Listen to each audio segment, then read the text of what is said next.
மதுரை மாவட்டம் அரிட்டாப்பட்டி உள்ளிட்ட பகுதிகளில் டங்ஸ்டன் கனிமம் எடுக்க எதிர்ப்பு தெரிவித்து 2000க்கும் மேற்பட்டோர் ஆர்ப்பாட்டத்தில் ஈடுபட்டு வருகின்றனர். கூடுதல் விவரங்களை செய்தியாளர் ராமகிருஷ்ணனிடம் கேட்கலாம். ராமகிருஷ்ணன், யார் தலைமையில் இந்த ஆர்ப்பாட்டம் நடைபெற்று வருகிறது? விவரங்கள் என்ன? வணக்கம்.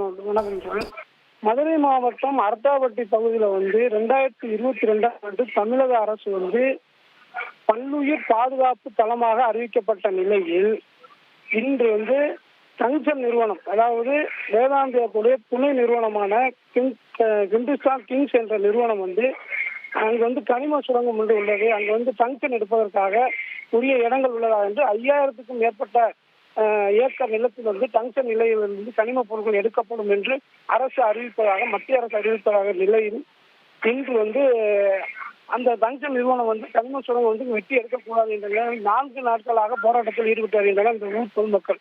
இன்று வல்லப்பட்டி மந்தையம் பகுதியில் 48 கிராமங்கள் சேர்ந்து மற்றும் பெண்கள் உட்பட 2000க்கும் மேற்பட்ட பொதுமக்கள் மற்றும் விவசாயிகள் அனைவரும் இந்த போராட்டத்தில் கலந்து கொண்டிருக்காங்க. இன்னைக்கு இந்த டங்ஸ்டன் நிறுவனம் வந்துச்சுன்னா எங்க ஊர் அனைமே அழிந்துவிடும், உள்ள இயற்கைகள் விவசாயிகள் எல்லாமே அழிந்துவிடும். அதனால் இந்த டங்ஸ்டன் நிறுவனம் வரக்கூடாது, டங்ஸ்டன் கனிம சுரங்கம் எடுப்பதற்கு இங்கு அனுமதிக்க கூடாது என்றும், மேலும் சட்டமன்ற உறுப்பினர் உட்பட பெரியவளான் அவர்களது தலைமையிலும் மற்றும் விவசாயிகள் மற்றும் அங்கு குழந்தைகள் அனைவரும் இந்த டங்ஸ்டன் நிறுவனம் வரவே கூடாது என்று மத்திய அரசுக்கும் மாநில அரசுக்கும் தீர்மானங்கள் ஏற்றப்பட்டு இங்கு கண்டன ஆர்ப்பாட்டங்கள் நடத்தி வருகின்றன.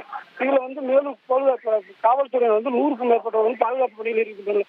மேலும் நாளை இந்த டங்ஸ்டன் நிறுவனம் வருவதற்காக எதுவும் வரக்கூடாது கடையடைப்பு போராட்டங்களும் நடத்துவதாக பொதுமக்கள் தெரிவித்துக் கொண்டிருக்கின்றனர். விவரங்களுக்கு நன்றி ராமகிருஷ்ணன்.